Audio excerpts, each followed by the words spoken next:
My sister said I was a disgrace and uninvited me from Christmas, so I didn't show up, neither did her mortgage payment I'd been covering.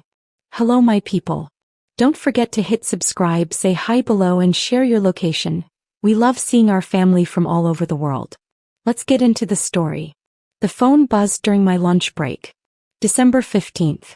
I remember because I'd just finished wrapping Camila's Christmas gift, a designer handbag she'd been eyeing for months.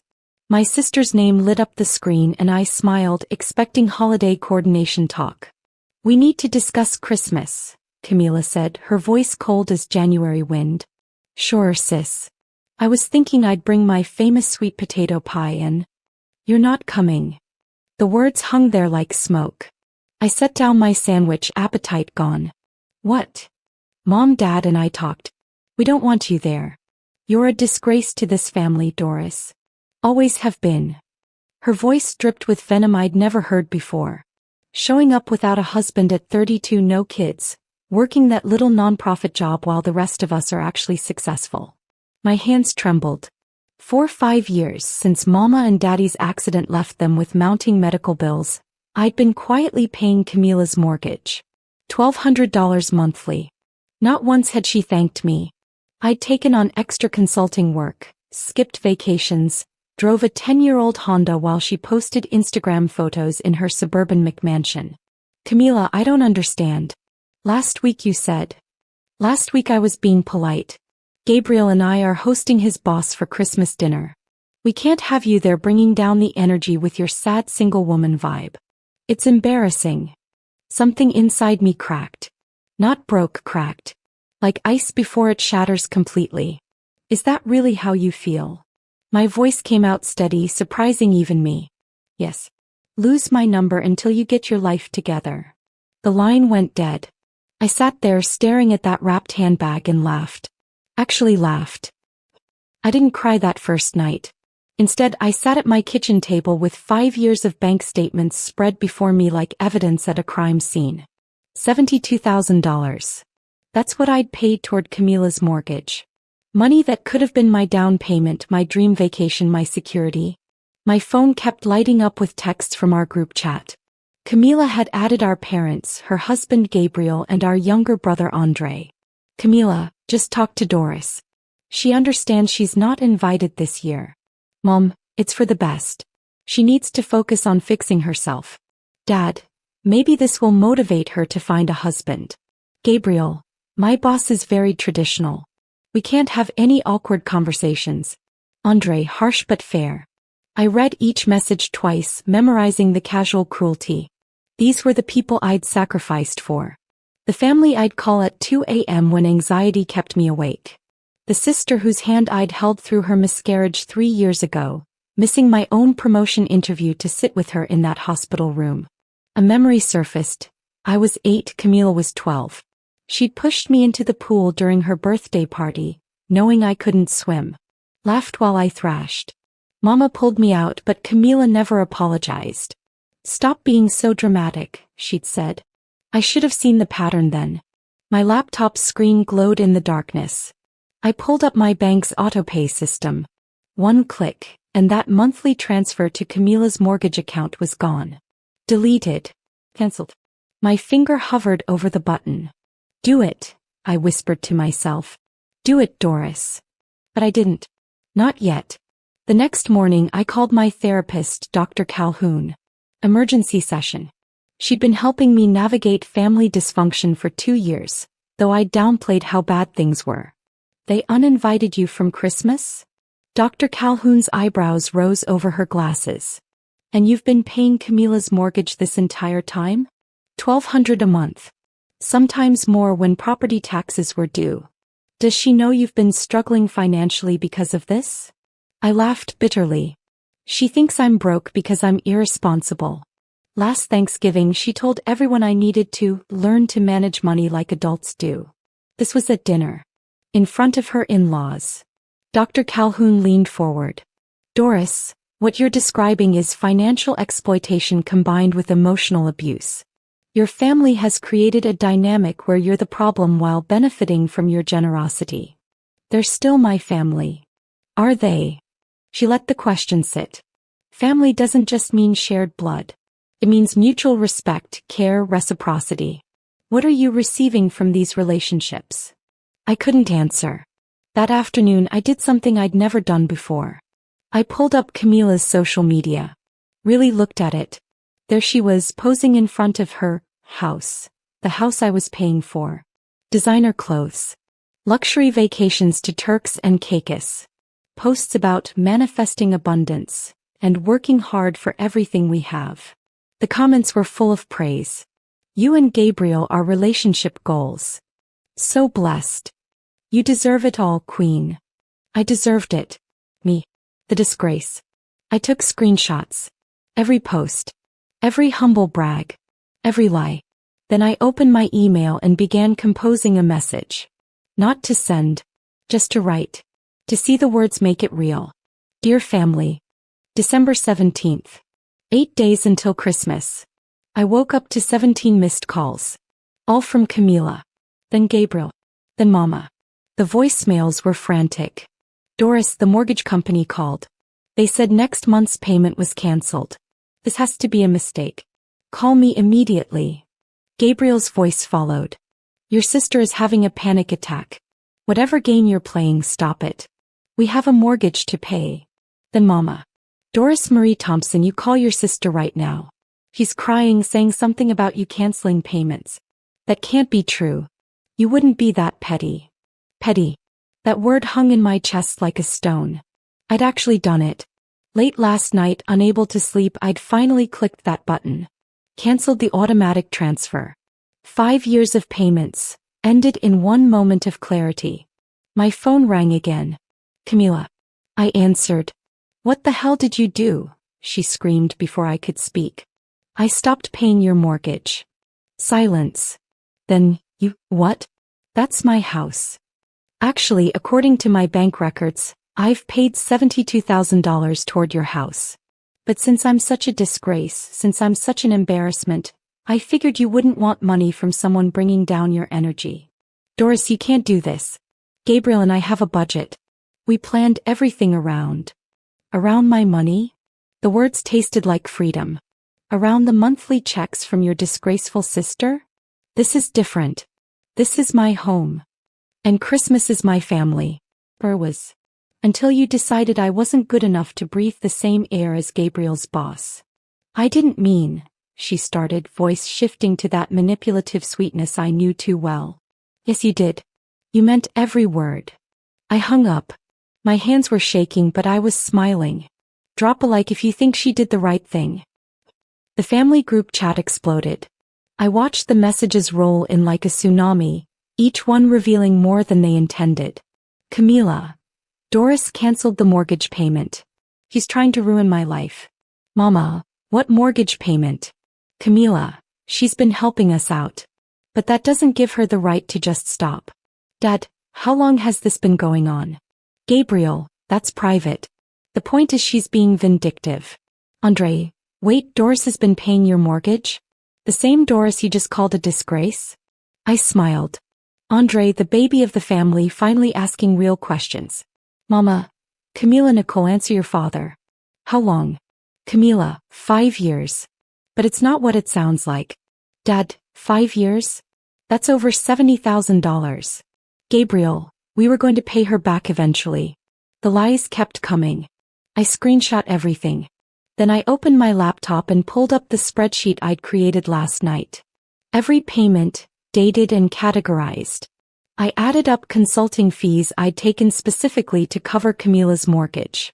Work I'd done at midnight after my regular job. Weekends I'd spent writing grant proposals instead of living my life.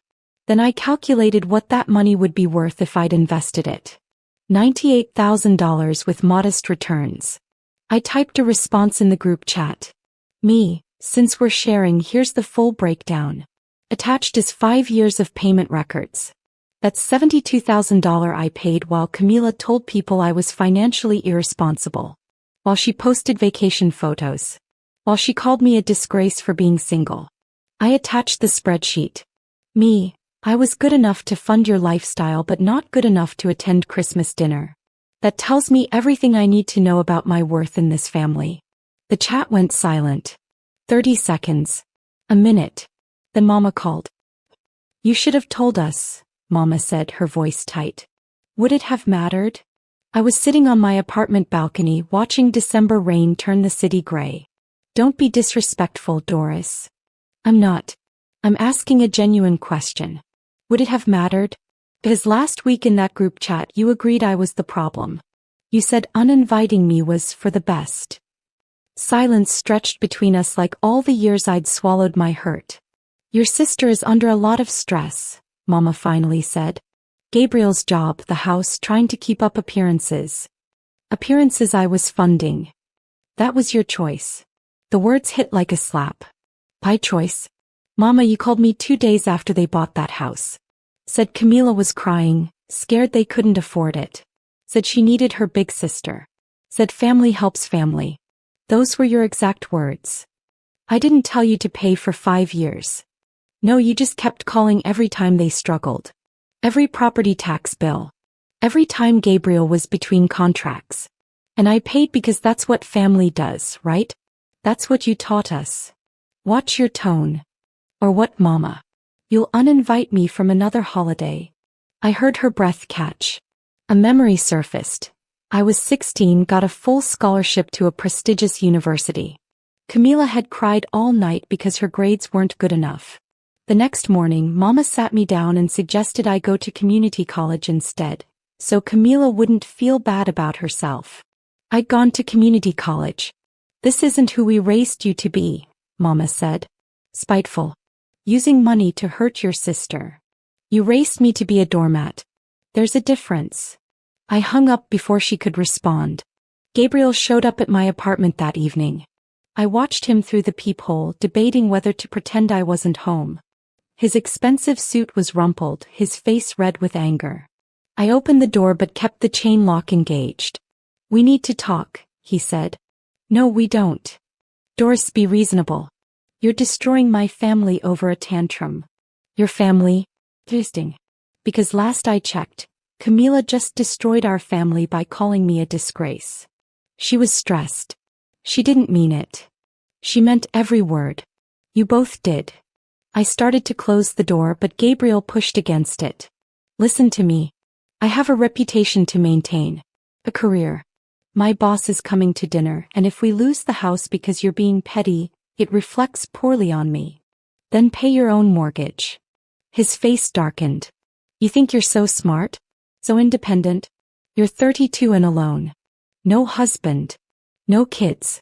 Working at some charity job that pays pennies. At least Camila built something. She built it with my money. She gave you purpose.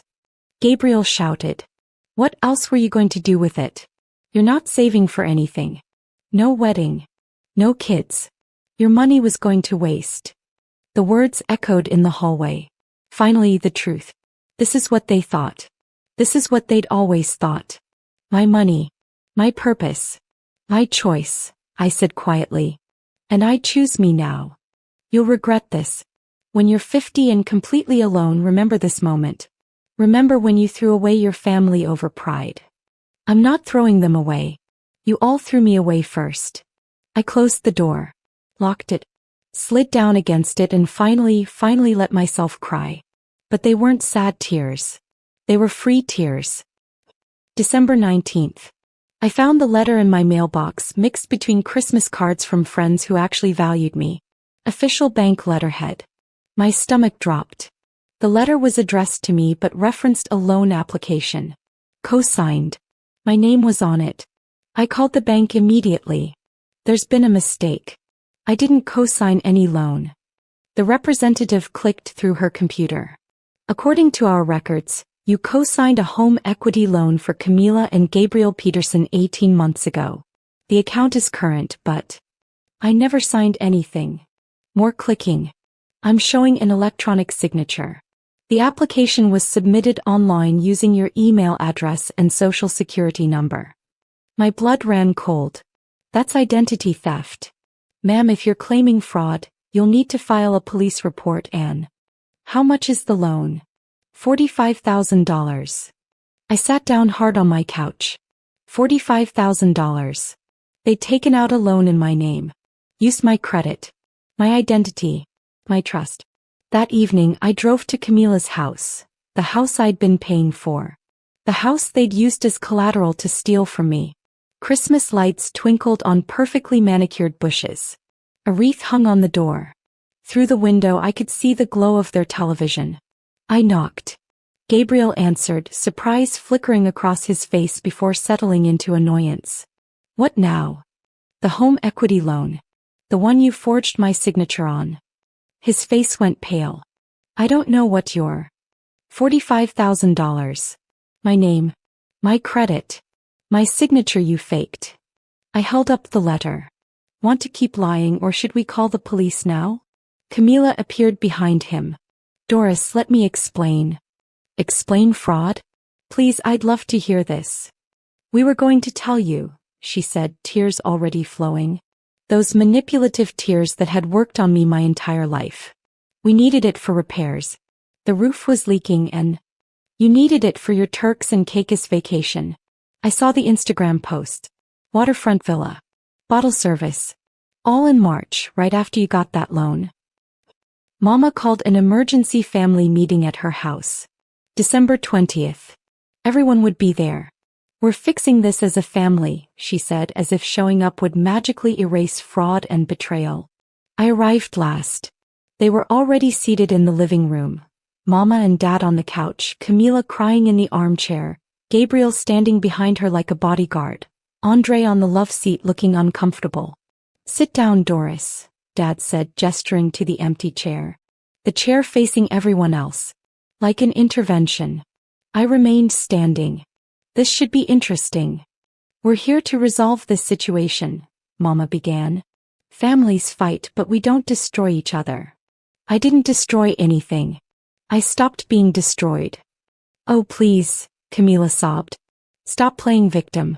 We made one mistake. Fraud isn't a mistake. It's a felony. Doris, Dad's voice held that warning tone. Your sister and Gabriel made a poor choice, yes. But family forgives. Family moves forward. Did family forgive me when Camila called me a disgrace? When she uninvited me from Christmas? When all of you agreed I was the problem? Silence. That's what I thought. I pulled out my phone, opened my banking app. Here's what's going to happen. You're going to refinance that home equity loan, remove my name and pay off every cent. You have 30 days. We can't refinance that quickly, Gabriel protested. Our credit isn't. Not my problem. Figure it out or I file a police report for identity theft. You wouldn't do that to your own sister, Mama said, horrified. She did it to me first. I looked at Camila. Remember when we were kids? I was 8, you pushed me in the pool. I almost drowned and you laughed. Mama pulled me out but you just laughed. This is who you've always been. Camila's face crumpled. That was 24 years ago. And nothing changed. You've been pushing me underwater my whole life and I kept swimming back to you. Andre suddenly spoke. She's right. Everyone turned to him. What? Mama asked. Doris is right. We've treated her like garbage. Like an ATM with no feelings. After the meeting dissolved into more accusations and tears, Andre followed me to my car. The December night was bitter cold, our breath forming clouds between us. Wait, he called. Just wait. I stopped, keys in hand. What, Andre? I'm sorry. His voice cracked. I'm so damn sorry. For what specifically? There's a lot to choose from. He laughed, but it was hollow. All of it. Every time I stayed silent. Every time I let them treat you like you didn't matter. He looked down at his shoes. You remember when I graduated college? Of course. I paid for your textbook senior year. Yeah. $1,500. I told Mama I got a scholarship, but it was you. And when Camila said you were just trying to make everyone else look bad with your generosity, I didn't defend you. The memory came back sharp. I'd forgotten that part. Another small cut I'd bandaged and ignored. Why are you telling me this now? Because I'm getting married next June. Shanice, you met her at Thanksgiving 2 years ago. She's pregnant and we're trying to figure out how to afford a house and... He trailed off. I was going to ask you for help. Had the whole speech planned. About family and nieces or nephews and how you'd want to invest in the next generation. My stomach turned. Were you? Yeah. Until I saw those messages. Saw what Camila said to you. Saw how everyone just accepted it. He met my eyes. Shanice asked me what kind of man I'd be if I asked you for money after watching them treat you like that. What kind of father I'd be if I taught our kid that using people is okay as long as they're family. What did you tell her? That she was right. That I've been a coward my whole life, watching my big sister get destroyed and staying quiet to keep the peace. Tears froze on his cheeks. Christmas Eve arrived cold and gray. I spent the morning volunteering at the soup kitchen where I'd worked for 7 years. The pennies job Gabriel had mocked. My real work. The work that mattered. Miss Doris. Little Jaden ran up, his mother Tamika smiling behind him. We got our apartment. Because of your help with the forms. Tamika hugged me tight. The housing assistance came through. First Christmas in our own place in 3 years. I'm so happy for you, I said and meant it. My phone buzzed. Camila calling. I declined. It rang again. 12 times. Then a text, the bank foreclosed. We have 30 days to vacate. Merry Christmas. I stared at those words. Felt nothing. Then felt everything. Then settled somewhere in between. Another text. This is your fault. Then Gabriel. Hope you're proud of yourself. Then Mama. Your sister is devastated. She might hurt herself. Can you live with that? The manipulation was almost beautiful in its transparency. I drove to Mama's house. Christmas Eve dinner was tradition. One I apparently still rated despite everything. The house was dark except for the kitchen light. Through the window I saw Mama cooking alone. I walked in without knocking. Mama turned, surprise and hope mixing on her face. I'm not here to reconcile, I said before she could speak. I'm here to say goodbye.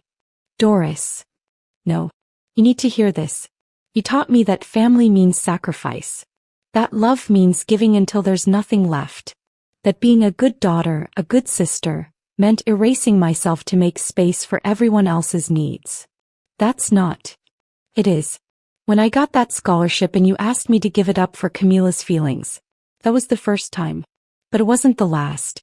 Every choice, every dream, every moment of my life has been about not making waves. Not making Camila feel bad.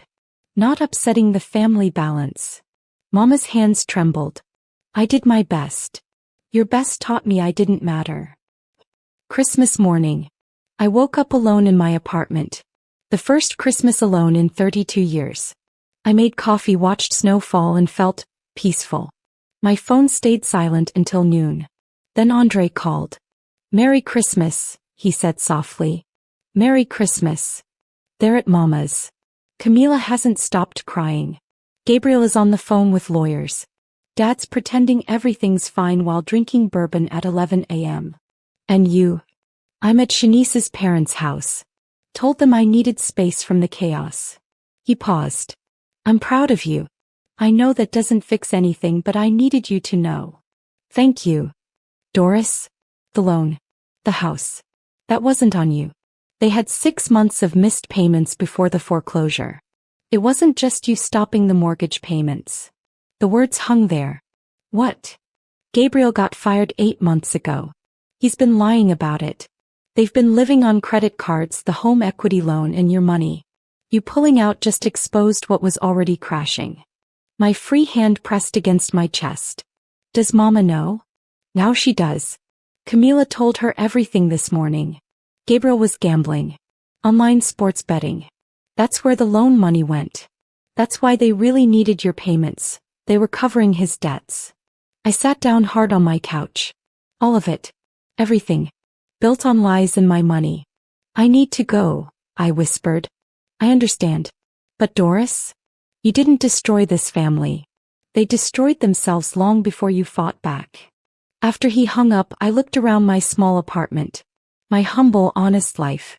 My work that helped people like Tamika and Jaden. My freedom that cost everything. It was enough. More than enough. February 14th. Valentine's Day. I received a letter in the mail. Mama's handwriting. Doris, your sister is staying with us. The foreclosure finalized. Gabriel left her. Moved back with his mother. The divorce papers came last week. I'm writing because I need you to understand something. When you were 8 and Camila pushed you in that pool, I made her apologize.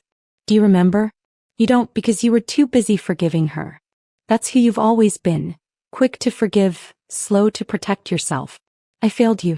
I taught you that your love should be free, that sacrifice was noble, that family could take and take because blood made it right. I was wrong. I'm sorry.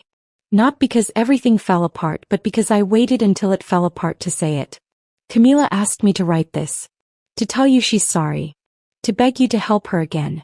I told her no. I told her you gave enough. I told her that if she wanted your forgiveness, she needed to earn it, not demand it. You don't owe us anything, Doris. Not your money, not your time, not your forgiveness. I don't expect you to call. I don't expect you to come back. I just needed you to know that you were right. About all of it.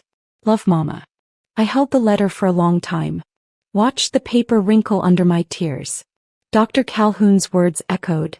Closure isn't something people give you. It's something you give yourself. I folded the letter. Placed it in my desk drawer. Maybe one day I'd respond. Maybe I wouldn't. The choice was mine now. That evening I sat with my friend Lisa at a wine bar downtown. She'd held me through the worst of it, never once suggesting I should just forgive them. How do you feel? She asked. Sad, I admitted. But free. Is that allowed? To be both. That's growth, honey. That's what healing looks like. My phone buzzed. A text from Andre. Baby came early. Healthy girl, 7 pounds 3 ounces. Named her Faith. Thank you for showing me what real strength looks like. I smiled through my tears. Some families are born. Some are built. Some are destroyed. Some are released. And some of us learn that loving ourselves isn't selfish. It's survival. I stood up, raised my glass, and toasted to the woman I'd become. The disgrace who saved herself. Thank you for watching. If this story touched you, please like, subscribe, and share your own story in the comments. Remember, you are not obligated to set yourself on fire to keep others warm. Sometimes the bravest thing you can do is walk away. See you in the next one.